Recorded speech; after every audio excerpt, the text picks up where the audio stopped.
မေတ္တာနှလုံးအစဉ်သုံးပါးကြမယ်ဆိုလို့ရှိရင်မိမိရောမိမိရဲ့ပတ်ဝန်းကျင်ရောအားလုံးမှာ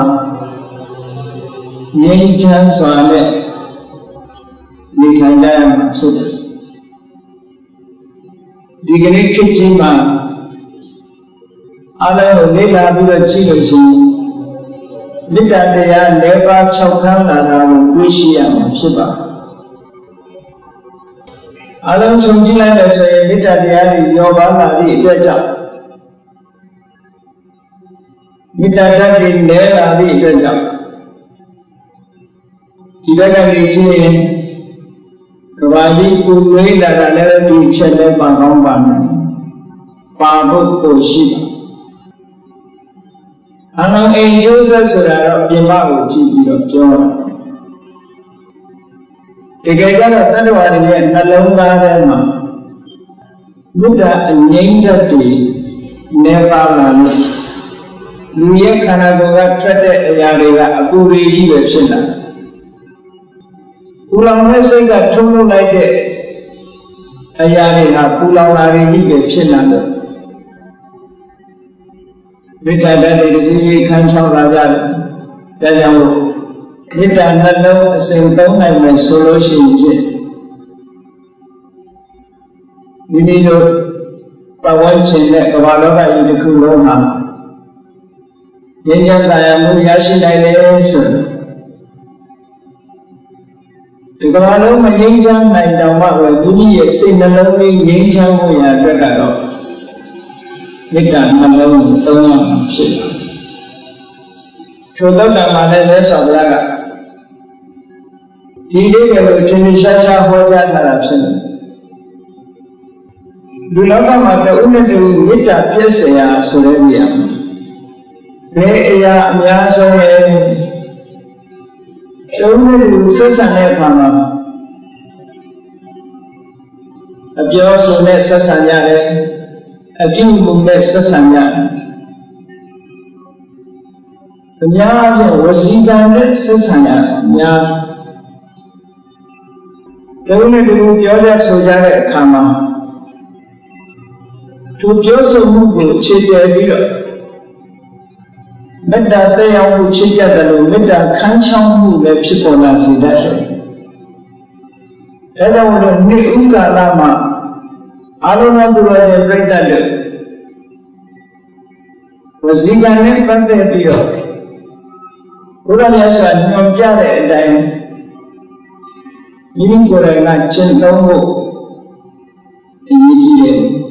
။အပြောဆိုနဲ့ပတ်သက်ပြီးတော့ဒီကနေ့ဘယ်လိုတန်ဋိဌာန်ချမလဲဒီဥက္ကက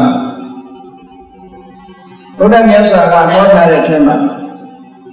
လောကလူတွေကစကားပြောတဲ့အခါမှာပြောတဲ့အချိန်ကမပြောတဲ့အချိန်ကသိပြီးတော့မစဉ်းစားဘူးမပြောတဲ့အချိန်ကိုပြောတာပဲမပြောတဲ့အချိန်ပြောပြီးလို့ရှိရင်ပြဿနာတက်ဒါကတော့လောကလူတွေအားလုံးသိနေမပြောတဲ့အချိန်ပြောလိုက်ရင်ပြဿနာတက်မိဘနဲ့သာသမီတောင်မှမပြောရတဲ့အချိန်ဆိုတော့လူကြားသူကြားမပြောရတဲ့အချိန်ပြောလို့ရှိရင်မခံနိုင်ဖြစ်တတ်တယ်ဒါကြောင့်အချိန်ဆိုတာကြည့်ရတယ်တင့်တော်တဲ့အချိန်လားမတင့်တော်တဲ့အချိန်လားပြောသင့်ပြီလားမပြောသင့်ဘူးလားဆိုတဲ့အချိန်ကိုက်ပြောဖို့အမှန်တမ်းအရေးကြီးတယ်ဒါကြောင့်လို့စကားအပြောနဲ့ပတ်သက်ပြီးဘုန်းကြီးတို့တွေဒီနေ့လိုက်တာကျင့်သုံးဖို့တစ်ခုကပါလို့ပြောတဲ့အချိန်မှသာပြောမယ်မပြောတဲ့အချိန်မပြောဘူးဒီတစ်ချက်ဒီနေ့စပြီးငါစကားပြောတော့မယ်ဆိုရင်ပြောတဲ့အချိန်မှသာပြောမယ်မပြောတဲ့အချိန်ကငါမပြောဘူးဘုရားမြတ်စွာရဲ့စကားနဲ့ပြောမယ်ဆိုလို့ရှိရင်ကာမေနဝက္ခာတိနောအကာမေနကာလိနတယောပတ်လို့ပြောတဲ့အချိန်တန်မှသာလေဝက္ခာတိပြောမယ်အကာမေနအချိန်မတန်တဲ့အခါမျိုးမှာဆိုရင်ဝက္ခာတိမပြောဘူး ဒါလည်းလိုက်နာကျင့်သုံးကြရတဲ့တစ်ခုပဲနောက်တစ်ခုကဘာလို့ဆိုရင်ဘူတေနဝက္ခမိနောအဘူတေနလူတွေကမှန်တာလည်းပြောတာပဲမမှန်တာလည်းပြောတာပဲဟုတ်တာလည်းပြောမဟုတ်တာလည်းပြောဟုတ်လည်းပြောမဟုတ်လည်းပြောအပြောနဲ့ပတ်သက်ပြီးမရှင်းဘူးဒါကြောင့်မလို့ဒီကနေ့ကစပြီးတော့ငါဟုတ်တာကပြောမယ်မဟုတ်တာကိုပြောဘူတေနပုံမှန်တာကိုသာဝက္ခမိပြောမယ်အဘုဒေနမဟုတ်တာဆိုတာမှမပြောဘူးလောဝက္ခမိမပြောဘူးဟောဒါဒုတိယတဏိဋ္ဌာန်ချပြီးလိုက်နာချက်တော့မယ်တစ်ချက်နောက်တစ်ခုကဘာလို့ဆိုရင်တန်နေနဝက္ခမိလောဘုဒေနတန်နေနလူညံသိဝိဆိုဝက္ခမိပြောမယ်ဘုဒေနချမ်းချမ်းချမ်းသာလောဝက္ခမိမပြောဘူးလောကလူတွေကစကားကိုပြောတဲ့အခါမှာသိမရေးချယ်ကိုယ်စိတ်ထဲမှာရှိတဲ့အတိုင်းလုပ်လိုက်စိတ်အလိုမပြဖြစ်နေတဲ့အချိန်မှာရင်ကြီးကြီးတိမ်တိမ်ဝှဝှပြောချင်မှပြောတယ်ရိုင်းရိုင်းဆိုင်ဆိုင်ကြမ်းကြမ်းထန်ထန်ပြောချင်ပြောပြလိုက်ကြတယ်စကားမှာအဲ့ဒါကြောင့်မလို့မြတ်စွာဘုရားကကိုယ်ကိုယ်စောင့်ကြည့်ထားပါတဲ့ငါစကားပြောလို့ရှိရင်ပိန်ဝိလူညံ့ရင်ကျေးဖွယ်ရာကပြောမယ်ကြမ်းတမ်းရိုက်ကြတဲ့စကားကိုငါမပြောဘူးဒါကတစ်ချက်နောက်တစ်ချက်ကအဋ္ဌတန်ဟိတေနဝက္ခမိနောအနတ္ထတန်ဟိတေနအဋ္ဌတန်ဟိတေနအကျိုးရှိတဲ့အရာကိုသာလည်းဝက္ခမိပြောမယ်အနတ္ထတန်ဟိတေနအကျိုးမရှိတဲ့အရာကိုနောဝက္ခမိပြောဘူးလောကမှာလူတွေကစကားပြောတဲ့အခါမှာအကျိုးရှိတာလည်းပြောတာမဟုတ်ဘူးအကျိုးမရှိတာလည်းပြောတယ်အကျိုးကြောင့်စီရင်မှုရှိတာကိုကြီးပြောတာမဟုတ်ဘူးအကျိုးကြောင့်စီရင်မှုမရှိတာတွေကိုလည်းပြောကြတယ်မရှိမဆိုင်ပြောဒါကြောင့်လို့တချို့ကပြောတယ်မလားမင်းမဆိုင်နဲ့ဘာလို့ပြောမရှိမဆိုင်စကားတွေနာမပြောနဲ့အထက်တန်ဟိတဖြစ်ရမယ်ဒါကြောင့်ဒီအချက်လည်းကိုယ်ကိုယ်တိုင်ဆုံးဖြတ်ပြီးကိုယ့်ရဲ့လက်ကိုထိန်းသိမ်းဆောင်လေ့ကျင့်ဖို့အတ္တတန်ဟိတေနအကျိုးရှိတဲ့စကားမျိုးကိုသာလည်းဝက္ခမိပြောမယ်အနတ္ထတန်ဟိတေနအကျိုးမရှိတဲ့စကားမျိုးကိုသာပြောဘူးလို့လောဝက္ခမိမပြောဘူးလို့ဒီလိုဒိဋ္ဌံမှာနောက်တစ်ချက်ကဘာလို့ဆိုရင်မေတ္တာစိတ်တာပဝက္ခမိနောဒေါသန္တနာလူတွေကစကားပြောပြီးဆိုလို့ရှိရင်စိတ်ထဲမှာရှိတဲ့အတိုင်းစိတ်ကြီးနေရင်တော့ကောင်းကောင်းမွန်မွန်ပြောတယ်စိတ်မကြီးဘူးဒေါသထွက်နေရင်ကောင်းကောင်းမွန်မွန်ပြောတော့အဲ့ဒါကြောင့်လို့မြတ်စွာဘုရားကစောင့်ကြည့်ထားပါတယ်ကိုယ့်ကိုမေတ္တာစိတ်တာပဝက္ခမိပြောမယ်ဆိုရင်မေတ္တာစိတ်နဲ့ပဲပြောမယ်တဲ့ဒေါသစိတ်နဲ့ငါမပြောပါဘူးဟောစကားပြောတဲ့အရာမှာတဝိနဲ့တူမေတ္တာမပြတ်ဖို့ကိုယ့်ကိုယ်ကိုထိန်းသိမ်းဆောင်ရှောက်ကိုယ်ကိုယ်တိုင်ကအရင်ဒီလိုကျင့်သုံးရမယ်ပြန်ပြီးပြောမယ်ဆိုရင်ပြောတဲ့အချိန်မှပြောမယ်မပြောတဲ့အချိန်မှမပြောဘူးမန္နာဝသာပြောမယ်မမန္နာဝငါမပြောဘူးပြောရင်လည်းချင်းချင်းနာနာရင်ကြီးကြီးပဲပြောမယ်ရိုင်းရိုင်းဆိုင်ဆိုင်မပြောဘူးပြောတဲ့အခါမှာအကျိုးရှိတဲ့စကားကိုသာပြောမယ်အကျိုးမရှိတဲ့စကားကိုမပြောဘူးပြောတဲ့အခါမှာမေတ္တာစိတ်နဲ့ပဲပြောတယ်ဒေါသနဲ့လုံးဝမပြောဘူးဟောဒီမြတ်စွာဘုရားရဲ့အဆုံးအမကိုကြည့်ရှင်းဆရာတော်ကြီးကပြောတယ်စိတ်ဆိုးနေရင်စကားမပြောနဲ့ဆိုတာအဲ့ဒါပြောတာနော်စိတ်ဆိုးနေရင်စကားဘာလို့စကားကောင်းမထွက်တတ်အဲ့လိုလို့မိမိကိုယ်တိုင်ကအခုလိုစကားပြောတဲ့စီကံလေးတွေကိုယ့်အကူချထားပြီး ကိုယ့်ကိုယ်တတိထားပြီးတော့ဒီတိုင်းလိုက်တာကျင့်သုံးလိုက်မယ်ဆိုရင်မိမိနဲ့ဆက်ဆံတဲ့ပုဂ္ဂိုလ်ကိုပြဿနာတက်เสียအကြောင်းမရှိတော့မေတ္တာနှလုံးပြည့်เสียမရှိဘူးတဲ့မေတ္တာနှလုံးပြည့်သွားတာကိုယ့်ရဲ့အပြောဟာမပြောတဲ့အချိန်တော့ပြောမိရင်လည်းပြဿနာဖြစ်တယ်မဟုတ်တာတော့ပြောမိရင်လည်းပြဿနာဖြစ်တယ်ချမ်းသာတော့ပြောမိရင်လည်းပြဿနာဖြစ်တယ်အကျိုးမရှိတဲ့စကားမျိုးတော့ပြောမိရင်လည်းပြဿနာတက်တယ်ဒေါသနဲ့ပြောရင်လည်းပြဿနာတက်တယ်ဒါကြောင့်မို့အပြောအဆိုကိုယ်တိုင်ကစီကံချပြီးတော့ခုလိုနိုင်တာလို့ဘုရားမြတ်စွာဒီလိုခေါ်တာနော်လက်စောပြန်ဟောထားတဲ့တရားတွေကလက်တွေ့ကျင့်သုံးဖို့လိုက်တာကိုဟောတာရေးကြည့်ပဲအကုန်လုံးတကယ်လက်တွေ့လိုက်တာပြီးတော့ကျင့်သုံးလိုက်တယ်ဆိုလို့ရှိရင်ကြည့်ရောက်တဲ့အကျိုးကျေးဇူးတွေပေါ်လာဒါဘုရားရဲ့တရားတော်လူချင်းဆက်ဆံတဲ့အခါမှာလူလောကမှာပြဿနာအပြတ်ဆုံးပါလို့ဆိုရင်အပြောဆိုပဲဒါကြောင့်မလို့ဒီစကားများပြီးရဲ့ဆိုတာအဲ့ဒါစိတ်ထဲတွေးပြီးရဖြစ်တာလည်းမရှိပါဘူးစကားများပြီးရဖြစ်ကြတာ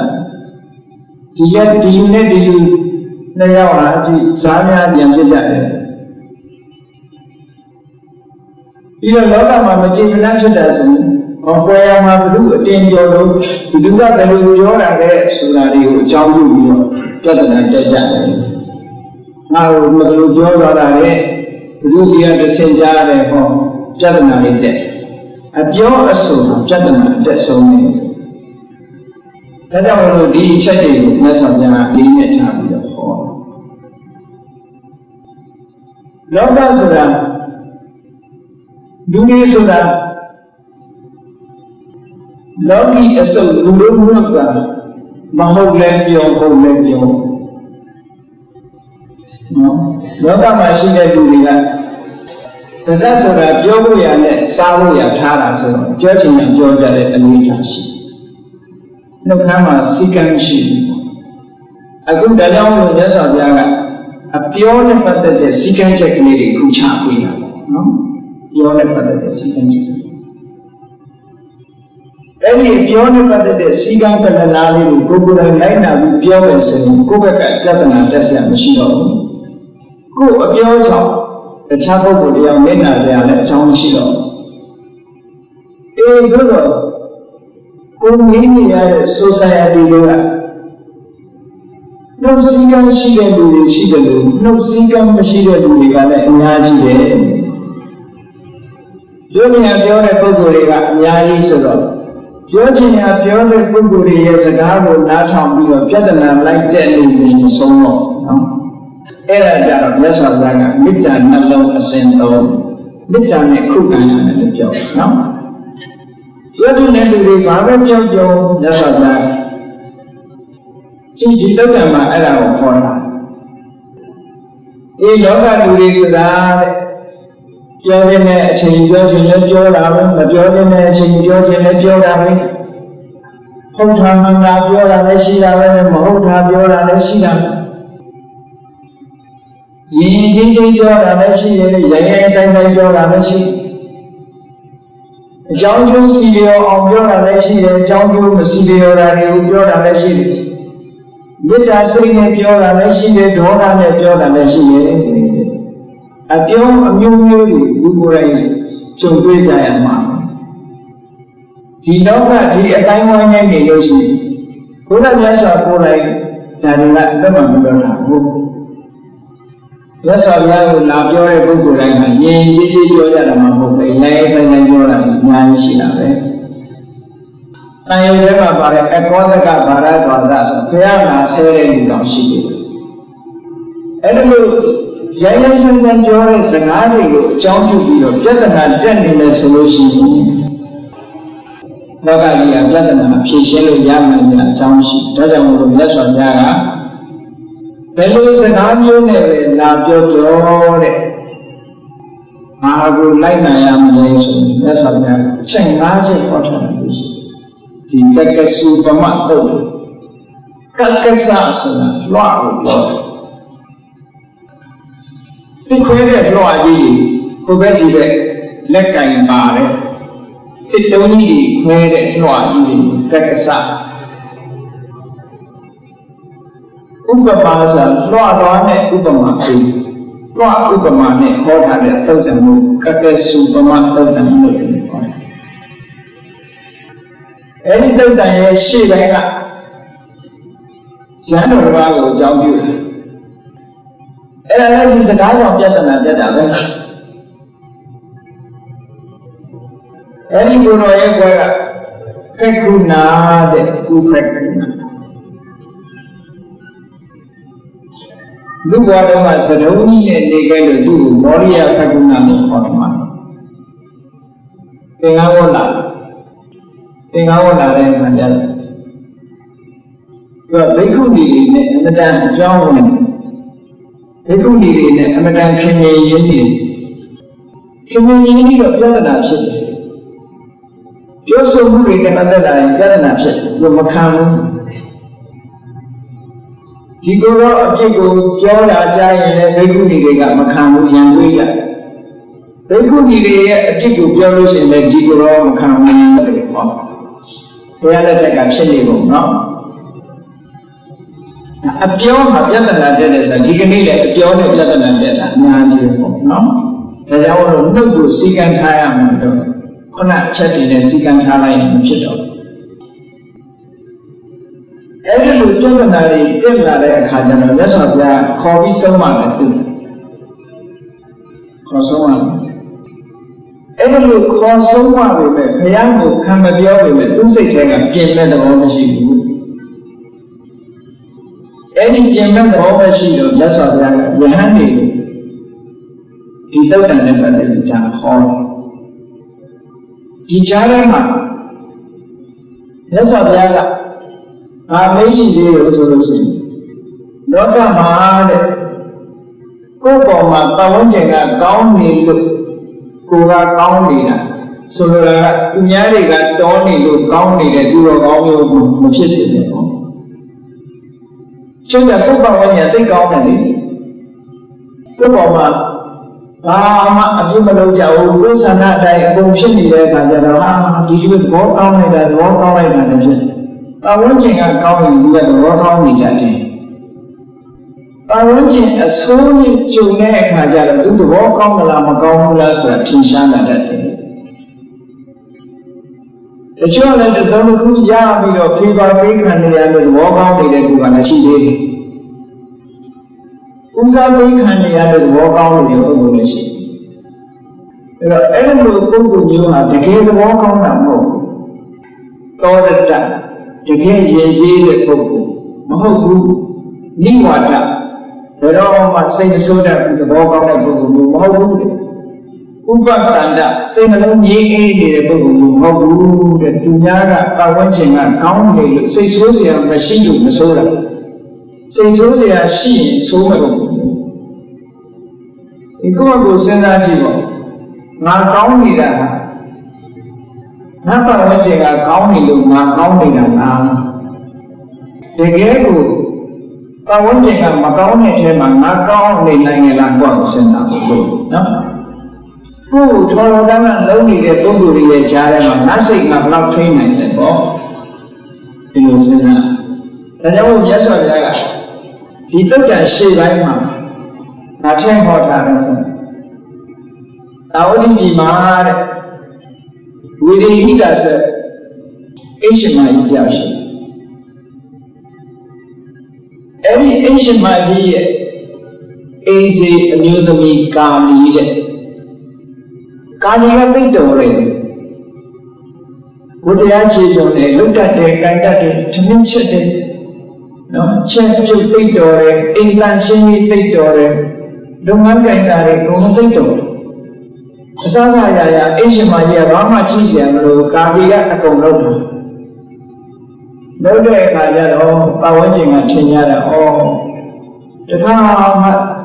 ဒီအိရှင်မကြီးကစူတာဆဲတာလည်းမကြားရဘူးသူအများအားပြုံးပြီးတော့သိသဘောကောင်းတဲ့အိရှင်မကြီးတဲ့သောရတသိသဘောကောင်းတဲ့နိဝါဒ သိငြိမ်ငြိမ်စင်စင်နေတတ်တဲ့ဥပဒနာသိစိတ်နှလုံးအေးချမ်းတဲ့သဘောကောင်းတဲ့အစ်ချမာကြီးလို့ပတ်ဝန်းကျင်ကယူဆပြီးသူကနာမည်ကျော်နေတယ်အဲ့ဒီလိုသူသဘောကောင်းနေလို့နာမည်ကျော်နေတဲ့အချိန်မှာကာလီဆိုတဲ့အမျိုးသမီးကစဉ်းစားတယ်ငါတုံးနေလို့သူကောင်းတာလားတော့ငါအိတ်ရှင်မျိုးသမီးကပင်မိုးကသဘောကောင်းတာလားစမ်းကျင်တယ်ပေါ့နော်စမ်းကြည့်တယ်သူကတကယ်ပင်မိုးစိတ်ကကောင်းတာလားအိမ်မှုကိစ္စတွေငါကပြောစရာဆိုစရာမရှိအောင်အလေးအနည်းမရှိအောင်သူစိတ်သဘောကျအကုန်လုံးပေးထားလို့သူသဘောကောင်းနေတာလားငါစမ်းကြည့်အောင်ပဲဆိုကာလီအိမ်မှာလုပ်တဲ့ကာလီဆိုတဲ့အမျိုးသမီးရှိတော့ဂျုံမခေါ်တယ်နောက်တည့်ရကျတော့ခါတိုင်းမနဲ့စောစောထားပြီးအိမ်မှုကိစ္စတွေလို့အဲ့ဒီကျတော့မထားလင်းအောင်အိတ်ပြလိုက်တမင်တကာစမ်းတာပေါ့လင်းအောင်အိတ်လင်းအောင်အိတ်လိုက်တော့ခုပြလို့ဆိုမနဲ့ဆိုကော်ဖီတောက်မှာပေါ့နော်ကော်ဖီတောက်ကြရင်ရေးအောင်တရားလေးဘာမလို့ဒီညာမလို့တမင်အောင်ဆက်ရတယ်ညနေတိရမတရားလေးအကုန်လုံးအိရှင်မကြီးကဘာဖြစ်တာတော့မထပါလားခါတိုင်းဒီချိန်ကုန်ပြင်းစင်ပြီးနေပြီအစနဲ့အိယာထိုင်စားဖို့တော့ဖို့ပုံစံကြီးနေပါမလို့ကာလီဘာဖြစ်တာတော့ဆိုတော့ဘာမှဖြစ်ပါဘူးလို့ပြောဘာမှမဖြစ်ဘူးဘာလို့မထလဲဆိုဘာမှမဖြစ်ဘူးဆိုတော့ဘာလို့ကြလဲဆိုအဲ့ဒီမျက်စောင်းထုတ်မျက်မှောင်ကြီးကုတ်ကြီးကြည့်ပါစိတ်ကတော့စိတ်ထဲမှာစိတ်ဆိုးလာတာသိကြတော့သို့သောဘာမှတော့မပြောမျက်မှောင်ပုံမျက်စောင်းထုတ်ပြီးလို့ရှိတော့ဇက်ကတော့ဟင်းလို့တော့မဟုတ်နော်အဲ့တော့ကာလီကအကဲခတ်တယ်အေးမိုင်းအိရှင်မာကြီးကငါကောင်းနေလို့သူတော်နေတာပဲတင်သဘောကောင်းတာမဟုတ်ဘူးငါဆက်ပြီးတော့စမ်းသပ်အောင်မယ်ဆိုနောက်တည့်ရကျတော့ပိုးပြီးတော့အိတ်လိုက်တယ်ပို့ပြီးတော့နေပြင်းအောင်အိတ်တယ်အဲ့ဒီလိုပို့ပြီးတော့နေပြင်းအောင်အိတ်တဲ့အခါကျတော့ကာလီဘယ်လိုအိတ်ဘာလို့မထသေးတာလဲဘာမှမဖြစ်ပါဘူးဆိုတော့အဲ့ဒီနေ့ကျတော့နှုတ်ကနေထုတ်ပြီးတော့မင်းဒီကောင်မတော်တေးကြပြီးချင်းနေနဲ့ဖြစ်သွားပြီသစ္စာကထွက်လာပြီစမ်းသက်နောက်ပြည့်ဆက်စားအောင်ပဲပေါ့သူတင်လို့ဘောကောင်းတာမဟုတ်ဘူးငါကောင်းလို့ကောင်းငါကြောင်လို့သူကောင်းနေတာပဲနောက်ပြည့်ဆက်စားအောင်ပဲဆိုပြီးတော့3ရက်မြောက်တဲ့နေ့မှာပို့ပြီးတော့နေပြင်းအောင်အိတ်လိုက်တဲ့အခါကျတော့ထက်ကလေးနေတော့မရည်လားမနေ့ကလည်းအိတ်တယ်ဒီနေ့ကလည်းအိတ်တယ်အခုလည်းမထားဘာဖြစ်လဲဘာမှမဖြစ်အောင်ပဲဘာမှမဖြစ်ပဲအိတ်ရမလားလို့ဆိုပြီးတော့နော်တန်ကောက်ဆိုတာရှင်းတော့ကအတွင်းထဲကကလန်းချထားတယ်တန်ကြောင်ကောက်ကြီးနဲ့ယူပြီးတော့ကာလိခေါင်းကိုရိုက်ခွဲလိုက်တယ်ဘုံရောက်ကြတော့သူ့ရဲ့ဒေါ်လာကထွက်လာအဲဒီလိုထွက်လာပြီးတော့ကိုကြီးလက်ရောက်ရိုက်နေလိုက်တဲ့အခါကျတော့ခေါင်းကွဲသွားသွေးတွေထွက်သွားကာလီကအစမ်းတတ်ရတာမလွယ်ဘူးတော့ခေါင်းကွဲခံပြီးတော့စားတာသူကလည်းအိမ်ပြင်ထွက်ပြီးတော့ကဲအရက်ကလေးကြည့်ကြပါဦးသဘောပေါက်နေဆိုတဲ့တခင်မကြီးကြည်လမ်းပါအောင်နဲ့ရိုက်လိုက်တာဟာဒီမဲ့သွေးတွေကိုထွက်ပြီးခေါင်းကြီးကွဲနေပါပြီဆိုပြီးတော့အိမ်ငန်းကြီးနေလှည့်ပြောတယ်ကဲဘယ်လိုသဘောပေါက်နေဆိုတာဘယ်လိုသဘောပေါက်နေဆိုတာကိုယ်အိမ်မှာဝတရားကြည်တဲ့ဂျုံမဟောလို့ရိုက်နေလိုက်တာခေါင်းကြီးကွဲသွားပြီဆိုပြီးတော့အရက်ထဲလှည့်ပြောလိုက်တာဟောအဲ့ဒီနေရာစပြီးတော့သဘောကောင်းတယ်ဆိုတဲ့အိရှင်မကြီးကအိုးဆိုးလိုက်တဲ့အိရှင်မကြီးဆိုးလိုက်တဲ့အိရှင်မကြီးနဲ့ချက်ချင်းတကယ်လို့ပေါက်သွားဒါ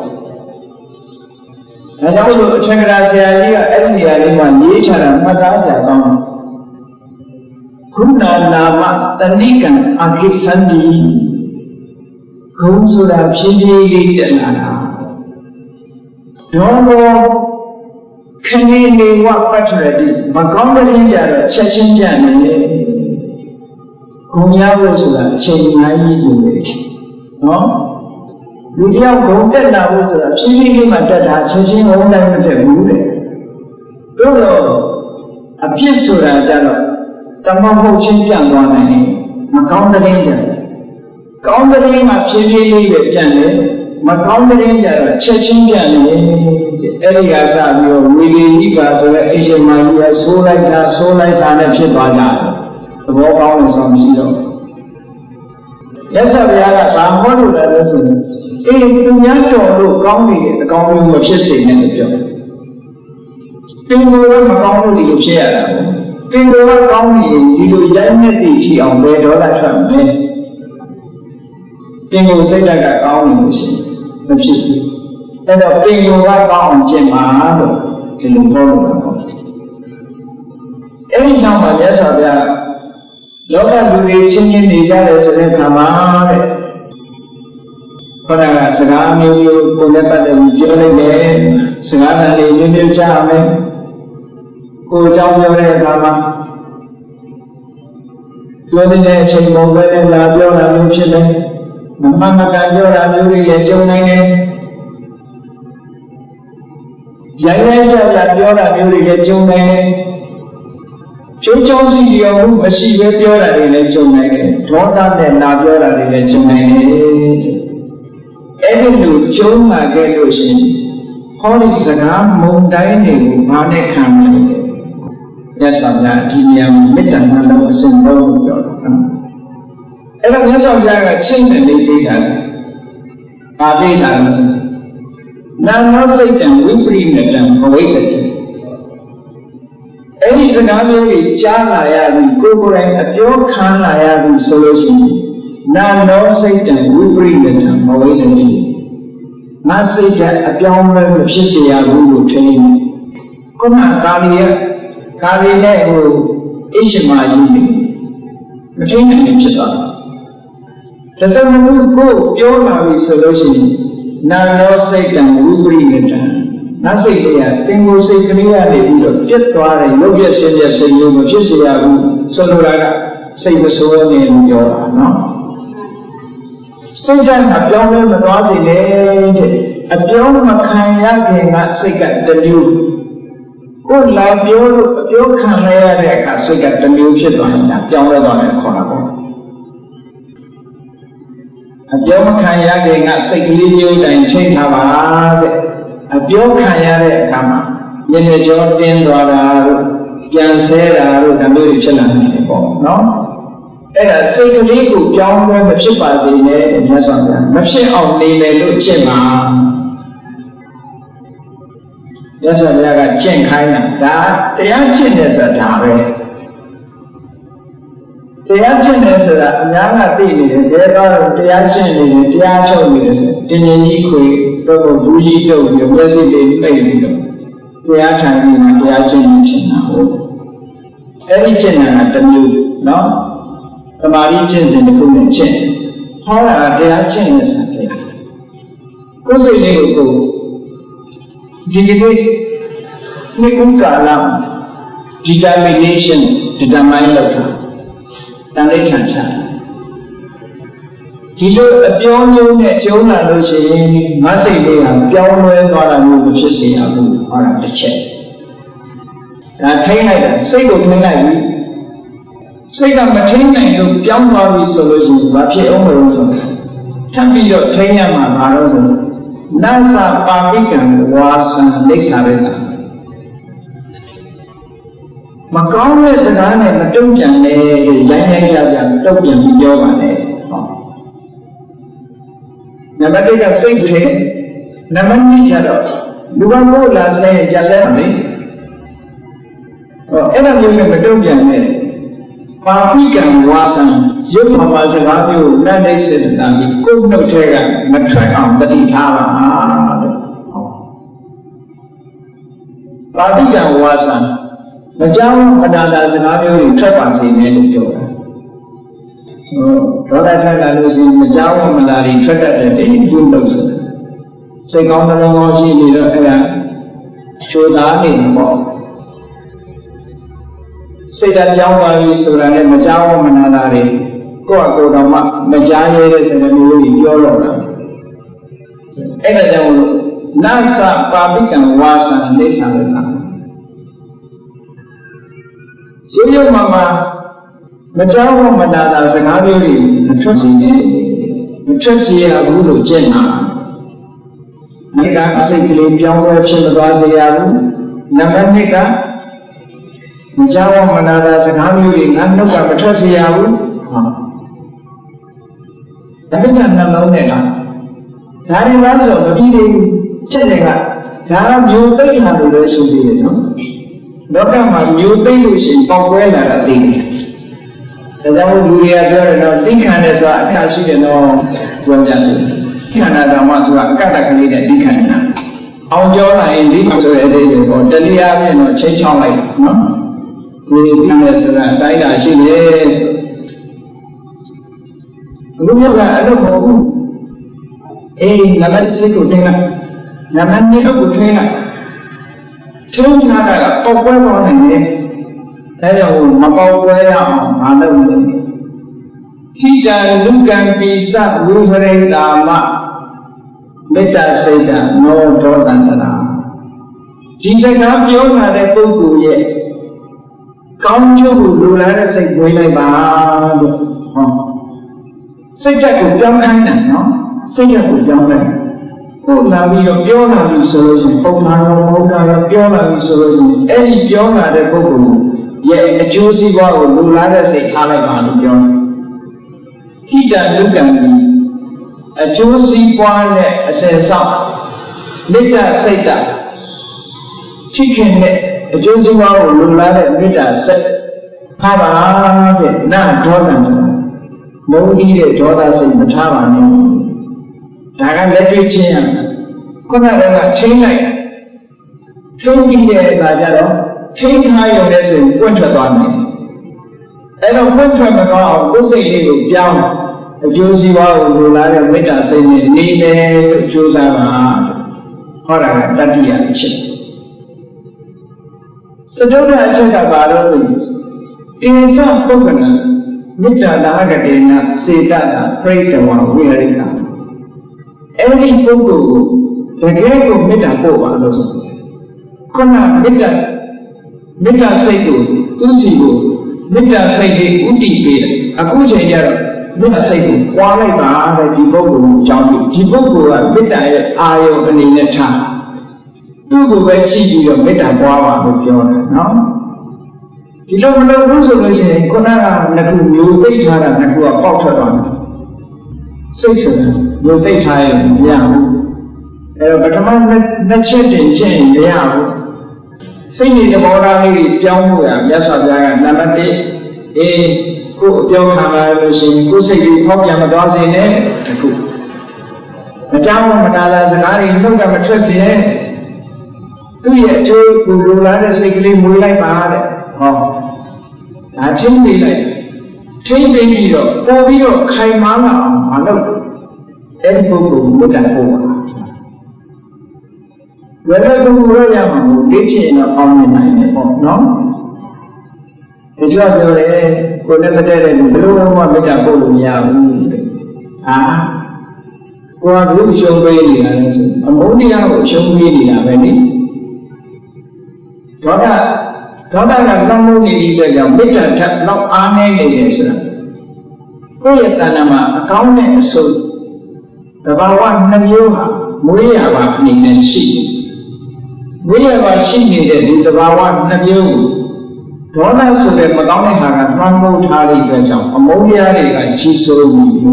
မေတ္တာကအားတော်လို့မလုပ်လို့ရတာအဲ့ဒါကတော့မှတခုပြီးတော့နီးလန်းတော့မေတ္တာကိုကြိုးစားပြီးလေ့ကျင့်ယူပါမှာပေါ့လေ့ကျင့်ယူတက်လာမှာပေါ့မလေ့ကျင့်တဲ့တော့မှဖြစ်လာမှာမဟုတ်ဘူးနော်တောင်တက်သမားတွေဆိုလည်းလေ့ကျင့်ရတာပဲ physical exercise ဘောလုံးသမားတွေလည်းလေ့ကျင့်ရတာအပြေးသမားတွေလေ့ကျင့်ရတာရေကူးသမားတွေလည်းလေ့ကျင့်ရတာအကုန်လေ့ကျင့်ပြီးရင်စွမ်းရည်တွေတက်လာထို့တူပဲစိတ်ကလေ့ကျင့်ပြီးလို့ရှိရင်တက်လာမှာပဲစွမ်းရည် တတိယအချက်ကမြတ်စွာဘုရားဒီသူ့ရဲ့အကျိုးစီးပွားလိုလားတဲ့စိတ်ကိုထားပါတဲ့ပြီးရင်အဲ့ဒီပုဂ္ဂိုလ်ဩဒိတမေတ္တာဩဒိတဆိုဒီပုဂ္ဂိုလ်ပဲဥတည်ပြီးတော့မေတ္တာပွားလို့ပြောတယ်အဲ့ဒီပုဂ္ဂိုလ်ပဲဥတည်ပြီးတော့မေတ္တာပွားတော့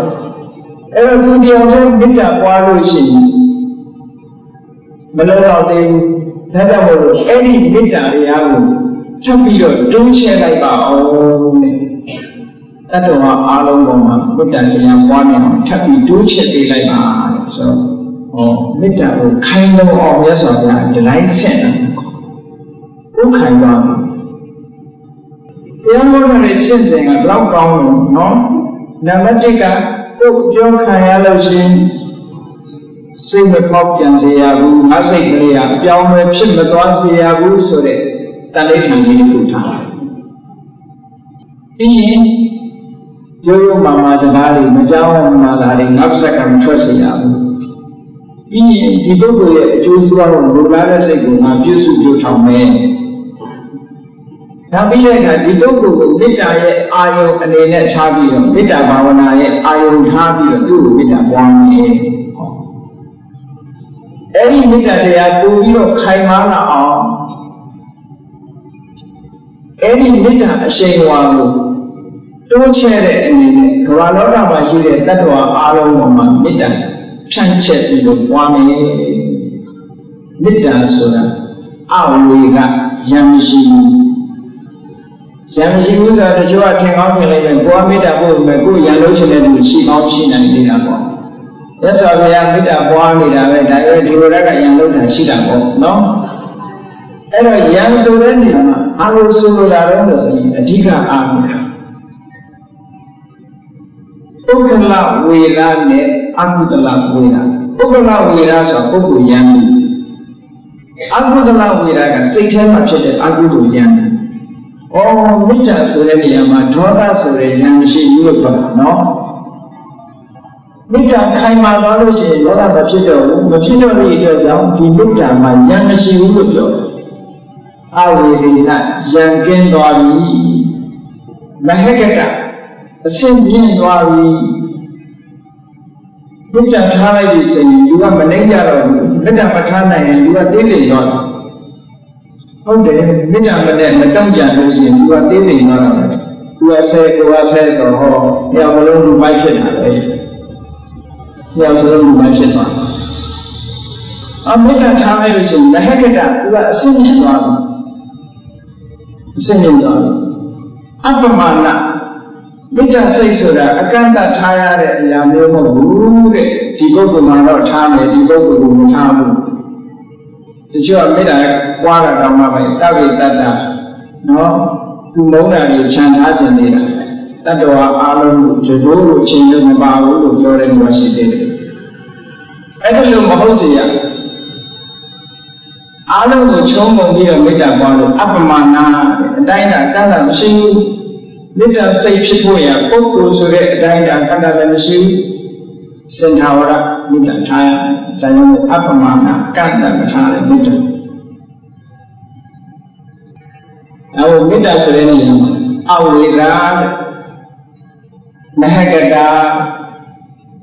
အပ္ပမနာတိုင်းတာမရှိဘူးအဗျာပိစ္ဆာဆင်းရဲဒုက္ခအခက်အခဲတွေမေတ္တာရှိလာလို့ရှိရင်မဝင်ဘူးဒီလိုကြီးကျယ်လာတဲ့ဝိပုလတတ္တဝါတွေအားလုံးပေါ်မှာဖြန့်နှံ့ထားတဲ့အတွက်ကြောင့်ကျေပြတ်တဲ့မေတ္တာမျိုးအဲ့ဒီမေတ္တာမျိုးနဲ့နေနိုင်အောင်ဖြန့်ကျက်ပြီးတော့နေနိုင်အောင်ကြိုးစားပါတဲ့ဟုတ်လား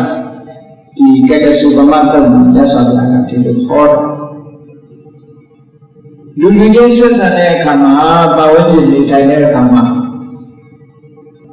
စကားမျိုးစုံကြားနေကိုယ်စကားမျိုးစုံနဲ့ပြောတာဖြစ်လာနိုင်တယ်ဖြစ်လာလို့ရှိရင်မေတ္တာနဲ့တုံ့ပြန်ဖို့ဒါကိုဟောတာနော်မေတ္တာနဲ့တုံ့ပြန်နိုင်အောင်ကြိုးစားပြီးတော့ကျင့်တဲ့အချက်၅ချက်နဲ့ကျင့်ဖို့လိုတယ်နံပါတ်1အပြောခံရလာတဲ့အချိန်မှာငါစိတ်လေးအပြောင်းလဲမဖြစ်စေရဘူးဒေါသဖြစ်တာအပြောင်းလဲဖြစ်တာပေါ့အပြောင်းလဲမဖြစ်စေရဘူး မကြောက်မနာတာစကားတွေငါပါကမပြောဘူးပြောလာတဲ့ပုဂ္ဂိုလ်ပေါ်မှာမေတ္တာထားနိုင်အောင်ကြိုးစားမယ်ထိုပုဂ္ဂိုလ်ကိုပဲအခြေခံပြီးတော့မေတ္တာဘာဝနာပွားမယ်ထိုမေတ္တာဘာဝနာကိုပဲတတ္တဝါအားလုံးပေါ်မှာဖြန့်ကျက်မယ်ဟော၅ချက်အဲ့ဒီ၅ချက်ကိုမြတ်စွာဘုရားဒီမှာအလေးနဲ့ပွားအဲ့ဒီ၅ချက်ဒီလိုပွားလိုက်လို့မေတ္တာကိုအောင်မြင်နေ၅ဆင့်သလုံးပေါက်သွားတဲ့ပုဂ္ဂိုလ်အလုံးတ attva တွေပေါ်မှာမေတ္တာထားနိုင်ပြီဆိုတဲ့ပုဂ္ဂိုလ်ရဲ့စိတ်ဓာတ်ဟာဝိစကားမျိုးတွေပဲကာလာမပြောနေတဲ့အချိန်ကပြောမဟုတ်တာတွေပြောရရကြပြပြောအကျိုးမရှိတာတွေပြောဒေါသနဲ့ပြောမတုံ့တော့ဘူးသက်သာဗျာကဥပမာလေးတွေနဲ့ဟောတယ်တရွေးကြီးကိုယူပြီးတော့ဟောဒီမဟာပထဝီမြေကြီးကိုအကောင်လုံးတူးပြီးတော့ပြစ်မယ်မြေကြီးလုံးဝမကြမ်းအောင်တူးပြစ်မယ်ဆိုပြီးတော့မြေကြီးတူးတဲ့တရွေးပေါက်ပြားတဲလာတဲ့ပုဂ္ဂိုလ်တရားဟောဒီမြေကြီးကိုပုံအောင်တူးနိုင်ပါမလားတူးဖြုံနိုင်ပါမလားတော့မတူးဖြုံနိုင်ဘူးမြေကြီးကိုမြေကြီးအဖြစ်ကနေပျောက်ကွယ်သွားအောင်ဘယ်လိုနည်းနဲ့မှမလုပ်နိုင်ဘူး။ဘာကြောင့်လဲဆိုတော့မြေကြီးဆိုတဲ့အမတန်ကျယ်ပြန့်ပြီးဒုတိယကြီးမားလာတယ်။အဲ့ဒါလိုပဲတဲ့ခုနကလိုမေတ္တာပွားထားမြေကြီးပမာပထဝီသမစိတ်ဓာတ်မြေကြီးကိုကြံ့ခိုင်နေတဲ့ကြီးမားနေတဲ့ကျယ်ပြန့်နေတဲ့မေတ္တာဓာတ်ရှိနေတဲ့ပုဂ္ဂိုလ်တရားကိုတဲ့ခုနကစကားမျိုးတွေနဲ့ဘယ်လိုပဲလာပြောမမရှိကြံ့ခိုင်မှုအပြည့်အဝရသွားပြီလို့ပြောနောက်ဥပမာနဲ့ဘုရားဆရာကိုထင်ရှားအောင်ပြောသေးတယ်လူတယောက်ကဒီကြီးကိုမီးနဲ့ရှုပ်ပဲဆိုပြီးတော့မီးလုတ်ကြီးနဲ့လာပြီးတော့မြေကြီးကိုမီးနဲ့ရှုပ်ရန်ကုန်ပြောပါတော့ရန်ကုန်မြေကြီးကိုမီးနဲ့ရှုပ်အဲ့ဒါလို့သူမီးနဲ့ရှုပ်ရင်ရန်ကုန်မြစ်ကတူရမလားမတူဘာဖြစ်လို့မတူတော့လို့ဆိုတော့မြစ်ကြီးကအများကြီးသူကိုင်းလာတဲ့မီးတို့ကတေးသေးလေးအဲ့ဒါလိုပဲတဲ့ခုနကစကားဆိုတဲ့မီးကျုပ်တွေနဲ့ဟောဒီပုဂ္ဂိုလ်ရဲ့စိတ်ကိုလာရှိုးလို့ကတော့မလောင်ဘူးတဲ့ဘာလို့လဲဆိုအဲ့မတန်ကြီးမားကြံ့ခိုင်တဲ့မေတ္တာနှလုံးကိုသူကကြံ့ခိုင်တဲ့ရှင်းသုံးထားတာဖြစ်တော့ကြောင့်အားနဲ့မှလုံးလို့ပြောင်းလဲမှုမရှိဘူးတဲ့ဟောသက်သာပြန်ဒီလိုဟောနောက်တစ်ခုဥပမာပေးတာကတော့ပကြီးဆရာတောက်ကစုပ်တဲ့ဆေးတွေနဲ့ယူလာပြီးတော့ကောင်းကင် space လေဟာပြင်တစ်ခုဆေးချယ်မယ်ဆိုရင်ဖြစ်နိုင်မှာမလား space ပေါ်မှာဆေးချယ်လို့မရနော်ဆေးချယ်နေတဲ့ပုဂ္ဂိုလ်ကဘယ်တော့မှအယုတ်ထင်လာမှာမဟုတ်ဘူး။ဒါဟာပြင်ကိုဆေးချယ်ရင်ဘယ်လိုမှထင်လာမှာမဟုတ်ဘူးအယုတ်ရေးလို့လည်းမထင်ဘူး။အဲ့ဒီအာကာသဆိုတဲ့လေဟာပြင်ကိုအယုတ်ရေးလို့မထင်တယ်လို့ပဲမေတ္တာကြံ့ခိုင်ကြီးမားစွာမေတ္တာပွားထားတဲ့ပုဂ္ဂိုလ်ရဲ့နှလုံးသားပေါ်မှာဒေါသယုတ်တွေလာရေးလို့မရဘူးတဲ့။ဒါတော့မှတုံ့ပြန်မှာမဟုတ်ဘူး။ဟုတ်ကဲ့။ဒီမှာတော့တုံ့ပြန်ရင်ရုပ်ဆိုးကြီးတန်တဲ့အယုတ်ကြီးမပေါ်ဘူးလား။ပေါ်ပါရဲ့ဗျာ။စိတ်ဆိုးလာပြီဆိုရင်ရုပ်ဆိုးကြီးတန်တာများဆိုးလေးများဖြစ်နေတယ်နော်။အဲ့ဒီလိုဆိုးရတာမှလည်းကြောပြင်းသွားတယ်။ဒီကဒေါသဖြစ်လာရင်မျက်နှာကြောလေးပြင်းသွားပြုံးနေတဲ့မျက်နှာဖြစ်ဒီတဲ့ပြင်းလာလို့ရှိရင်မျက်ထောင်နေကြဒီတဲ့ဆိုးလာရင်နှာခမ်းကလှုပ်ဖြစ်ဒီတဲ့ဆိုးလာရင်ဆဲရဒီတဲ့ဆိုးလာရင်လိုက်ပြီးမြတ်ပြီးဟောအရှင်းရှင်းတက်အဲ့ဒါအယုတ်ရေးလို့ပေါ်လာတဲ့အယုတ်တွေပေါ့မိကနှလုံးသားပိုင်ရှင်ကြတော့အာကာသကောင်းမြင်လို့ဖြစ်နေတယ်တဲ့ဒါဟာပြင်လို့ဖြစ်နေတယ်အယုတ်ရေးလို့ပုံမထင်ပါဘူးတဲ့အာကာသသမေနစိတ်တေနအဲ့ဒီလိုအာကာသကိုရုပ်ပုံတော်မပေါ်အောင်ဘယ်သူကဆေးလာချေလို့မှမရတဲ့စိတ်ဓာတ်မျိုးမေတ္တာစိတ်ဓာတ်မျိုးကိုပွားပါလို့သက်ဆောင်တာဟောနော်အဲ့ဒီလိုဥပမာတွေနဲ့ဟောပြီးတော့မြတ်စွာဘုရားကဘာမင်းရှိတုံးဒါကစကားနဲ့ပတ်သက်တာတွေပြီးတော့နောက်တစ်ခုမြတ်စွာဘုရားကခုနကကျင့်စဉ်ကိုကျင့်ဖို့ ကားကိုကိုယ်ကိုပြောမယ်ဆိုလို့ရှိရင်ရန်သူတွေကကိုယ်ကိုမှန်းပြီးတော့နှစ်ဖက်အယုတ်တက်ထားတဲ့တွားကြီးနဲ့ကိုယ်ဖြတ်ကြတယ်ဆိုမှဆိုတတုံးကြီးခွဲတယ်တတုံးကြီးကိုတော့တဲ့တိုက်ဖြတ်တယ်ရန်သူတွေကကိုယ်အဲ့လိုတွားကြီးနဲ့တိုက်နေပြီတွားကြီးနဲ့တိုက်ဖြတ်နေပြီအဲ့ဒီလိုတွားကြီးနဲ့လာပြီးတော့တိုက်ဖြတ်တဲ့ပုဂ္ဂိုလ်ကိုဒေါသနဲ့တုတ်ပြန်နေစိတ်ဆိုးတယ်စိတ်ဖောက်ပြန်ပြောင်းလဲသွားမယ်ဆိုလို့ရှိရင်မင်းကအဆုံးအမကိုလိုက်နိုင်မရောက်ဘူးတဲ့ယဟန်နေတယ်နော်ကြားဖို့ကြတယ်ဘုန်းကြီးတို့ Jesus Christ ကခေါ်ရဲဆိုတဲ့ဟာလေ Jesus Christ ကမင်းဘယ်ဘက်ဘာကိုလာရရင်ညာဘက်ဘာလေးထိုးပေးလိုက်ဘာတစ်ဖက်လာချရင်နောက်ဘာတစ်ဖက်ထိုးပေးမတုံ့ပြန်နဲ့လို့ပြောတဲ့ပုံနော်အဲ့ဒါကိုလည်းမကြာခဏကိုးကိုပြီးတော့ပြောနေကြတယ်ဟောမြတ်စွာဘုရားကကစုပမတုံးကျွမ်းနဲ့ကိုယ်လာတိုက်တဲ့ရန်သူပေါ်တော်မှပဲစိတ်နဲ့မကြည်မှနဲ့လို့ပြောတာကဲစဉ်းစားကြည့်မယ်ဆိုရင်ဘလောက်ခက်ခဲတယ်လဲဆိုတာစဉ်းစားကြည့်အဲ့ဒီလောက်ခက်ခဲတဲ့အရာကိုဘုရားရဲ့မေတ္တာတရားကိုကျင့်သုံးမယ်ဆိုရင်လွယ်ကူသွားနိုင်တယ်ဒီအခက်ခဲတွေ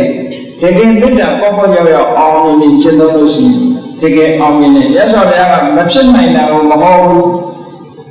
ကြည့်ကြည့်ရသော်ဘုရားရဲ့မဖြစ်ခင်ကခန္တီဝါရီရဲ့တိဆိုတာရှိတယ်ဒီခန္ဓာကိုအဓိကထားပြီးတော့သူ့စိတ်ကိုစိတ်မဆိုးအောင်အမြဲတမ်းကိုထိန်းချုပ်ထားတဲ့ပုဂ္ဂိုလ်တရားသူ့နာမည်ကခန္တီဝါရီဘာလို့လဲခန္ဓာရှိရမယ်ဆိုလက်တုံ့ပြန်မှုမပြီးဘူးခန္ဓာရှိရအဲဒီခန္တီဝါရီရဲ့တိဒီခန္ဓာဆိုတာဒီခန္ဓာဆိုတဲ့ဘောမကျင်တဲ့ကလာဘုဆိုတဲ့ဘယင်ကြီးရတယ်ခန္တီဝါရီယသိကျိန်နေနဲ့ဆူးရှိတဲ့ကျိန်နေနဲ့ရိုက်တာဟောရိုက်ရင်ကျိုးမပြတ်ဘူးမျက်နှာမပြောင်းဘူးနဲ့ဆိုစိတ်ကမပြောင်းရင်မျက်နှာမပြောင်းဘူးစိတ်ပြောင်းသွားမှမျက်နှာပြောင်းမှာလေအဲ့တော့ဘုန်းကြီးတို့ခန်းနေအာဝါဒနဲ့အနာခန္တီဝါဒရိုက်ထားရိုက်မပြောင်းကဲဒီလောက်ရှိလာတယ်ဒီခန္ဓာဘယ်မှာရှိလဲသူ့ရင်ထဲမှာရှိတယ်ဖြန့်ဟာလက်ကိုလက်ဖြတ်တယ်ပြုံးမပြခြေထောက်ဖြတ်အပြုံးမပြအဲ့ဒါလို့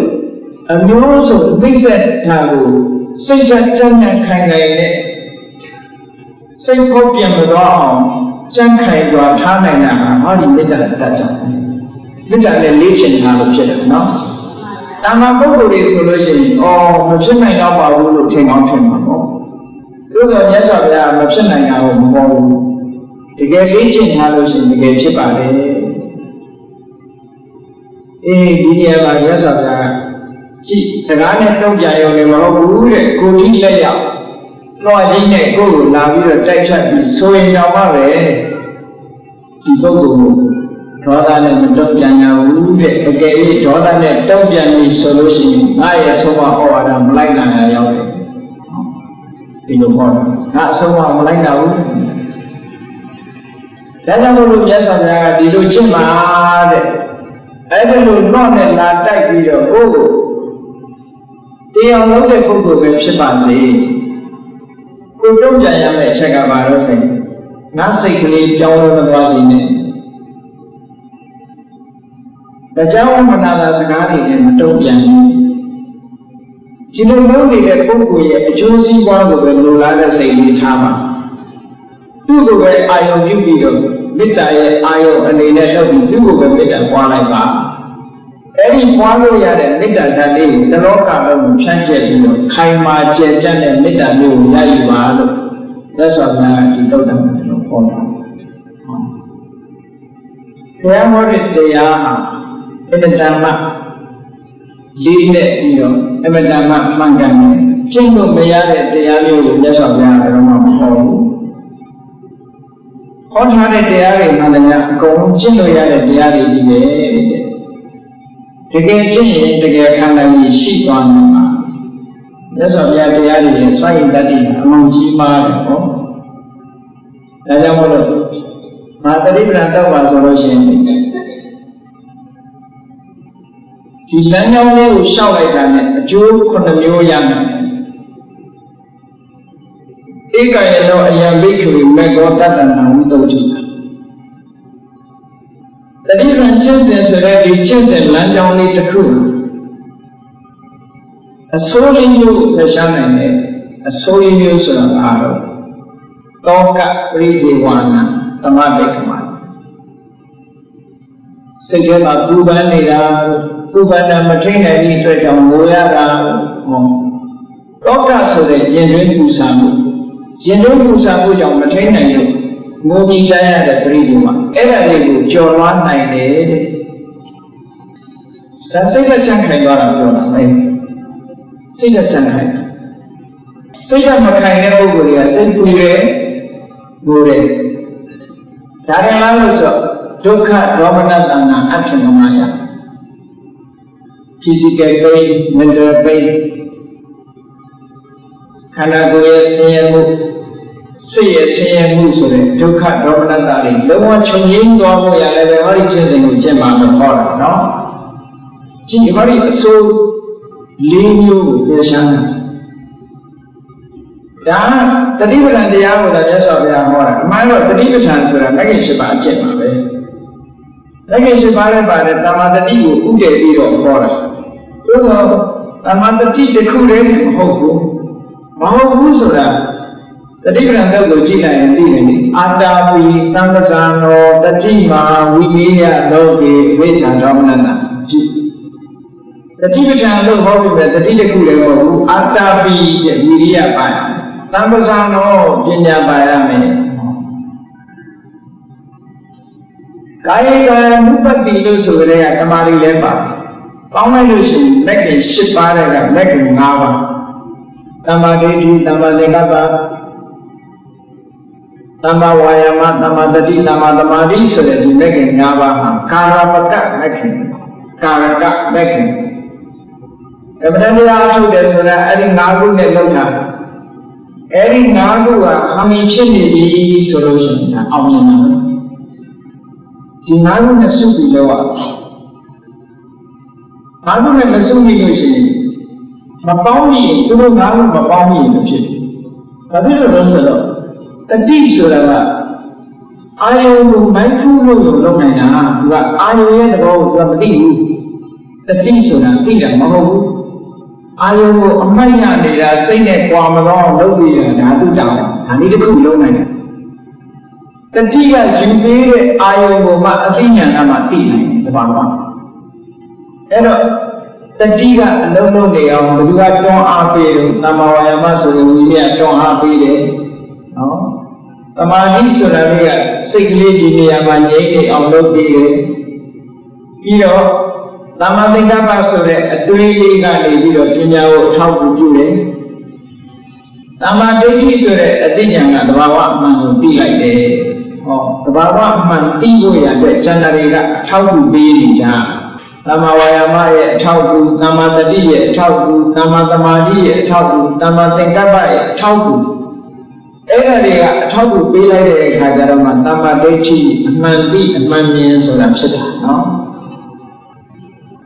အေးမဂ္ဂင်၈ပါးပေါင်းပြီးတော့ဆောင်ရွက်လိုက်လို့ရှိရင်ကြည့်ခုနကအစိုးတရား၄မျိုးကျော်သွားနိုင်တယ်ဒါလည်းကျော်သွားမှုဆိုတော့တော်တော်ခက်တယ်အပြောတာလည်းတကယ်ကျော်သွားဖို့ခက်တောကဆိုတာကိုယ်နဲ့ပတ်သက်တဲ့အရာတွေကိုချစ်ခင်ပြန်လို့တဲ့အရာတွေနဲ့ခွဲရတော့မယ်တို့ကိုခွဲရပြီဒီစုံတစ်ခုဆုံးရှုံးသွားပြီတို့ကိုဆုံးရှုံးတော့မယ်လို့ပြင်ပူလာစိတ်ထဲမှာပူလာတောကဆိုရင်တော့ worry မဖြစ်ခင်လည်းပူတာပဲဖြစ်ပြီးသွားရင်လည်းပူတာပဲသူကတခုဆုံးရှုံးတော့မယ်ဆိုရင်လည်းပူတယ်ဆုံးရှုံးပြီးသွားရင်လည်းပူတယ်ဥပမာဆိုတော့ကိုယ်မျိုးတွေကနေမကောင်းလို့ဆေးရုံတဲ့အသက်အံဖြစ်နေပြီဆိုပူနေပြီ ဒီကောင်းတဲ့ကနာဖြစ်မှာစောစောလည်းပူခဲ့တာပဲဒီကောင်းတဲ့ကနာမှာဒီကောင်းတဲ့ကနာဖြစ်နေဆိုတဲ့ကစိတ်ကူးလို့မရတော့နောက်ဆုံးမှာအသက်ဆုံးသွားပြီဆိုတော့ပူရတာဆုံးရှုံးရပြီဆိုရင်ပူတာဒါတော့ပူတာလည်းမကတော့ပရိဒေဝလိုရတဲ့အဆင့်ရောက်သွားတယ်အဲ့ဒီအဆင့်တွေကိုကြော်လွှားခြင်းလို့ရှိရင်တဲ့အခုဘုရားမြတ်စွာဘုရားတရားကိုကျွန်တော်မှလို့ပြောတယ်နော်ထို့တူဒုက္ခဒေါမနတခန္ဓာကိုယ်ရဲ့ physical pain mental pain စိတ်ထဲကပူပန်စိတ်ထဲကအလုံးမကျလို့ဒေါသဖြစ်တာတွေခံစားရတာတွေဒုက္ခဒေါမနတခန္ဓာကိုယ်ဆင်းရဲမှုစိတ်ဆင်းရဲမှုဆိုတာခုနကတောကနဲ့ဒီကဒေါမနတဆိုတာတရားသဘာဝချင်းအဲ့တော့တူတူပဲသို့တော့ aspect ပေါ်တယ်ပေါ့တောကဆိုတာကိုမြင့်တဲ့အရာတစ်ခုဆုံးရှုံးတော့မယ်တော့မဟုတ်ဆုံးရှုံးသွားပြီဆိုလို့ပူတယ်ဒေါမနတဆိုတာအဲ့ဒါမျိုးနဲ့မပတ်သက်ဘူးစိတ်ထဲမှာအလိုမကျဖြစ်တယ်ဒေါသဖြစ်မှုဖြစ်တယ်အဲကြောင့်ရသော်ရနှစ်ခုသလုံးထည့်ပေါ်တာတချို့ဟာတောကမဟုတ်ဘူးဒီအစိုးတရားရင်တွင်းမှာပူလောင်စေတဲ့အစိုးတရား၄မျိုးကိုဖယ်ရှားဖို့ဆိုတာလေဒီတရားကျင့်လိုက်လို့ရှိရင်ဖယ်ရှားသွားနိုင်တယ်ဖယ်ရှားသွားပြီဆိုရဲဒီယန္တာပုဂ္ဂိုလ်ရဲ့အချက်ပြတဲ့တော့မတုံလို့တော့တာရှင်သာရိပုတ္တရာမထေရကြီးဆိုလို့ရှိရင်ရှင်သာရိပုတ္တရာမထေရကဇောင်းဝနမိနေပြိဋိဘံဆန်တယ်ဆိုသူရဲ့တက်တန်းကိုပဲချိန်သွားစားအောင်ဇောင်းဝနမိမတိုင်ခင်9ရက်ကြိုလေးကိုပြီးကမ္ဘာပေါ်ဝင်စားပြီးတော့ပြန်ထပြီးတော့ကြည့်လိုက်တယ်စဉ်းစားတယ်မြတ်စွာဘုရားရဲ့အသက်ကြီးပြီးတက်တော်80ဖြစ်တယ်။အကြခင်ကဝိဝါယဝါကတော့ယောဂါတွေကြီးကြီးဖြစ်တယ်။ဘုရားယောဂဖြစ်တာအဲ့ဒီအချိန်မှာမာရဏတိကဝေဒနာဆိုတေမရတဲ့ယောဂမျိုးပေါ့။ဒီဆုံးရင်အီးလို့ရောက်သွားတဲ့ယောဂမျိုးသို့တော်မြတ်စွာသမထနဲ့ပြန်ပြီးတော့တားထားလိုက်တယ်10လဖြစ်အောင်ဒီယောဂကိုတားထားတယ်ဆိုတာခဏတားနော်။တော့ပြောင်းအောင်ပြုတာမဟုတ်ဘူး။ကုလို့လည်းမရတော့မာရဏတိကဝေဒနာဝေယဝယောဝါကရိုက်တာပြိဋိဘံမဆိုင်ခင်10လအလိုမှာအကြီးကျယ်ယောဂဖြစ်တယ်ပေါ့။အဲ့ဒီချိန်မှာတမဘတ်နဲ့တားတာဘာဖြစ်လို့ဘုရားတားတာတော့မသိခြင်းလို့လားဆိုတော့မဟုတ်ဘူးလုံးเสียတစ်ခုချမ်းသူ့ဘက်ကတရားဟောကိုချမ်းတယ်အဲ့ဒါအတွက်ရရှိတာခုခေတ်ဆိုရင်သုဘုတ်တဲ့ထုတ်တာနော်ရသော်ပြရဲ့သုဘုတ်တဲ့ကအဲ့ဒါပလတ်မတာပဲဒါကိုပလတ်မတာကိုအာယုသင်္ခါရလို့ခေါ်တာပေါ့အတက်ကိုဆက်ပေးထားလိုက်တယ်ဆယ်လတိတိအတက်ကိုဆက်ပေးထားလိုက်ဥပဒကြီးတရားဟောဖို့ကျမ်းနေတယ်အကယ်၍မြတ်စွာဘုရားကအဲဆယ်လစောပြီးပြိဋိဘံဆံသွားရင်ဥပဒအတွက်ခွင့်ရရှိတော့အဲ့ဒါလိုမဖြစ်ရအောင်လို့မြတ်စွာဘုရားရှင်သာရိပုတ္တရာမထေရကလည်းဒီပြိဋိဘံဆံလို့ရ9ရက်လောက်လို့တော့ကြည့်လိုက်တယ်ငါတက်တန်ရှိအာယုသင်္ခါရဝဋ္ဌာန်ကိုကြည့်လိုက်တော့9ရက်ပဲကျန်တာမန်ပုဂ္ဂိုလ်တွေဆိုကြောက်တော့မှာပေါ့သူကျတော့မကြောက်ဘူးလေယန္တာပုဂ္ဂိုလ်ရဲ့စိတ်ဓာတ်ကနေကျင်တာလည်းမဟုတ်သိကျင်တာလည်းမဟုတ်နေခြင်းနဲ့ဆိုရင်အသက်ကိုစုံမဲ့တဲ့တဏှာဖြစ်တယ်သိခြင်းကြီးဆိုလို့ရှိရင်ဘဝကိုမောတိတာဖြစ်တယ်အဆုံးနဲ့ဖက်လွတ်မလွတ်ဘူးเนาะအဲ့တော့ယန္တာပုဂ္ဂိုလ်တွေဒါကြောင့်မို့လို့နာဘိနန္တာမိဇီဝိတံနာဘိကေဟာမိမရဏံအသက်ကိုနှစ်သက်နေတာလည်းမဟုတ်အသက်ရှင်နေရတာကိုလည်းနှစ်သက်တာလို့ဆိုရအောင်သိမှလည်းလူချင်တာလို့လည်းမဆိုရဘူးသို့တော့နေပြီးတယ်ပတကောရဲ့လာကကြောင့်များဒီနေ့လာကထုတ်ရမယ်ဆိုရင်တော့လာကတော့ရတော့မှာပဲဒီနေ့လာကလေးတော့ပြောရပေါ့လာကပြောတာသိချင်တာမဟုတ်ဘူးအဲ့တော့ရှင်သာရိပုတ္တရာမထေရကဘာလို့တော့ဒီသဘောကျလဲဆိုအိုးဒီလေးနဲ့ခန္ဓာကိုယ်ကြီးကိုထိမ့်သိမ်းဆောက်ရှောက်နေရတာမနေ့မိုးလင်းနေတဲ့ဒုက္ခတိမျက်နှာသိပေးရမလို့ရတဲ့ဒုက္ခတွေကြီးတဲ့ပုံဒါလောက်လေးခံထားတဲ့ခန္ဓာကိုယ်ကြီးရဲ့ဝတ္တရားတွေကငါလွတ်တော့လေဆိုရင်အာနေတော့သဘောကျတယ်အတိကျနာကိုပြောတာမဟုတ်ဒီဒုက္ခကြီးကတော့ငါလောက်ရတော့မှာဒီ ဒီခொနည်းရဲ့ကဒီခန္ဓာရဲ့ဒုက္ခခံရတော့မယ်နောက်ခံရမရှိတော့ဘူးနာဂရမယ့်အချိန်ကိုမျှော်မိတယ်လို့အဲ့ဒါလေးတော့မျှော်မိပါနော်အဲ့ဒီလောက်ကြည့်အောင်စိတ်ဓာတ်ကြံ့ခိုင်သွားတာဘာကြောင့်လဲဆိုရင်အခုမြတ်စွာဘုရားဟောထားတဲ့တရားတွေပွားလို့လေမေတ္တာဘာဝနာအစွမ်းချက်တယ်လို့ပဲဉာဏ်နဲ့ဘာဝနာတရားတွေကလည်းဒီလိုအစွမ်းချက်တယ်ဒါကြောင့်မို့အစိုးလေးမျိုးကိုဖယ်ရှားလိုက်အောင်ကအကောင်းလေးမျိုးကိုလည်းအကောင်းသုံးမျိုးကိုလည်းတိဆောက်ပေးနိုင်နေတယ်အကောင်းသုံးမျိုးကဘာလို့ဆိုရင်တတ္တနာဝိတုဒ္ဓိယစိတ်ဓာတ်ဖြူစင်သွားဖို့အတွက်လည်းဓမ္မတိတရား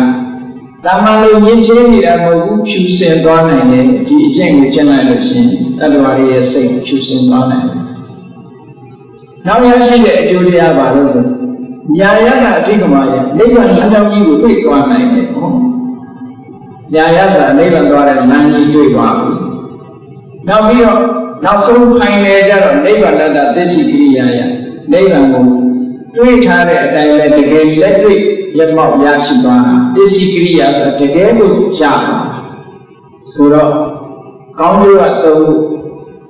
ဆိုးတဲ့အရာဖယ်ရှားပြတာက၄ခုပေါ့အဆိုးလေးခုကိုဖယ်ရှားပြီးတော့အကျိုးသုံးခုရရှိတဲ့အာရုံပေါင်းလိုက်တဲ့အခါဘုရားတရားကိုကျင့်သုံးတာဟာအကျိုးခုနှစ်ခုရှိတယ်မကောင်းတဲ့အရာ၄မျိုးကိုဖယ်ရှားပြီးတော့ကောင်းတဲ့အရာ၃မျိုးကိုရယူရတယ်ဒီလိုဆိုလိုတာနော်မေတ္တာဘာဝနာပွားလိုက်လို့ရှိရင်ကြည့်ရသော်ဗျာခုနကကိုယ်တော့နဲ့လာတိုက်တဲ့ပုဂ္ဂိုလ်ပဲဖြစ်စေတဲ့စိတ်ဆိုးနဲ့စိတ်ဆိုးရင်ကဆုံးမအောင်မလိုက်နိုင်ဘူးဒါကြောင့်မို့လို့သူ့ပေါ်မှာမလုပ်ရမလဲဘာနဲ့တုံ့ပြန်ရမလဲမေတ္တာနဲ့တုံ့ပြန်အဲ့ဒီလိုလာပြီးတော့ရည်ရတဲ့ပုဂ္ဂိုလ်တဲ့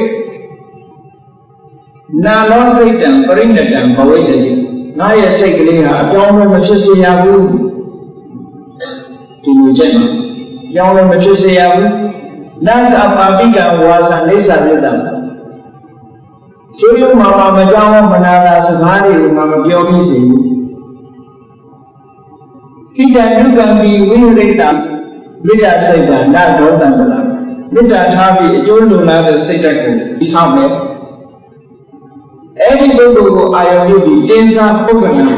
မေတ္တာလာကတိနာစေတနာပြိဋ္ဌမဝိရိဏအဲ့ဒီပုဂ္ဂိုလ်ကိုပဲအထူးမေတ္တာပို့ပြီးတော့နေတယ်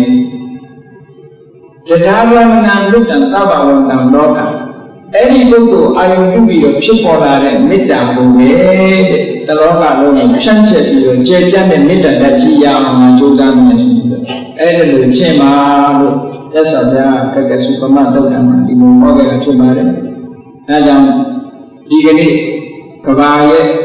နှစ်ဦးကာလနှစ်ဆန်းတရနေ့မှာတရားချက်ကိုဒီလိုသင်္ပြိဿပေါင်းလို့မိမိတို့ရင်ဆိုင်ကြုံတွေ့နိုင်တဲ့စကား၅မျိုးဆိုစကား၅မျိုးတဲ့မိမိတို့ကိုယ်တိုင်ကဟုတ်လားပြောတဲ့အချိန်သာပြောမယ်မန္တဝဇာပြောမယ်တေမွေးတဲ့စကားကိုသာပြောမယ်ရင်ကြီးကြီးပြောမယ်အကျိုးရှိတာကိုသာပြောမယ်မေတ္တာစိတ်နဲ့ပြောမယ်မိမိတို့ကိုယ်တိုင်ကဒီလိုကျင့်သုံးထားပြီမဲ့လို့ကျင့်သုံးနိုင်အောင်လည်းကျင့်သုံးရမှာပေါ့ကျင့်သုံးထားပြီမဲ့လို့ပတ်ဝန်းကျင်ကအဲ့ဒီနဲ့ဆက်ပြတဲ့စကားတွေပြောလာလို့ရှိရင်မေတ္တာနဲ့တုံ့ပြန်ဖို့မေတ္တာနှလုံးကိုအခိုင်အမာထားပြီးကျင့်သုံးနိုင်ကြပါစေလို့ဘုန်းကြီးတို့အားလုံးတရားချက်ကဘုရားသင်ပြိတ္တတွေဒီနေ့2009ခုနှစ်စတင်တဲ့နေ့မှာစပြီးမေတ္တာနှလုံးအစဉ်သုံးနိုင်ကြပါစေကုန်သတည်း